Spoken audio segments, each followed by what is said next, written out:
አንዱ ሀቢት ቢልድ የምናደርግበት ምክንያት ወይ ህመምን ለማስወገድ ነው ወይ ደግሞ ደስታን ለማግኘት ነው። በቂ በሆነ መንገድ ፔኑን ፊል ካላረገ ወይ ደግሞ የሆነ የመለወጥ ፕሌጀርን ፊል ካላረገ የመለወጥ እድሉ ዝቅ ያለ ሀቢት ከሆነ ነገርና ከልጅነት ጀምሮ አንተ ጋር ከመጣ ትክክለኛው ነገር ያ ነው ብለህ ታስብ ትችላለህ። አቺቨር የሆኑት አንድ ሀቢት አላቸው።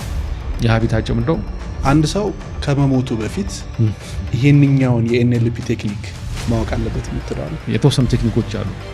ፔኑን ጦዝ ማረጊያ ግን ምንድናቸው እነዛ የሚያጦዙት? እንሳን ፈራ ለሚሉትን ሰዎች ሁሉ እናወጣቸውና እዛው እንዲደፍሩ እናደርጋቸዋለን። 20 ሚኒትስ 20 ደቂቃ። ማኒፑሌቲቭ ደግሞ የሆኑ ሰዎች አሉ። እነዛን ሰዎች ኤንኤልፒ እንዴት ነው የሚረዳቸው? በነገራችን ላይ ኤንኤልፒ ራሱ ማኒፑሌቲቭ ነው ተብሎ ይታማል።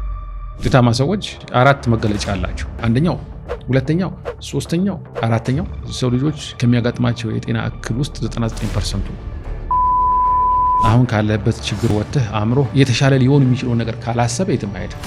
ሪያሊቲ የሚሉ ሰዎች አንዱ የሚሸውዱ ነገር ያለው ሪያሊቲ በቂ አይደለም። you have to dream። ሰዎች እኔ ብቻዬን ነገር ማሳካት ፈልጋለሁ ሲሉ በቃ ፌል ለማድረግ እዛች ጋር ወስኗል ማለት ነው። እዚህ ያላቸው ለየት ያለ ስኪል ምንድነው? ራፖር የሚባል ስኪል አለ።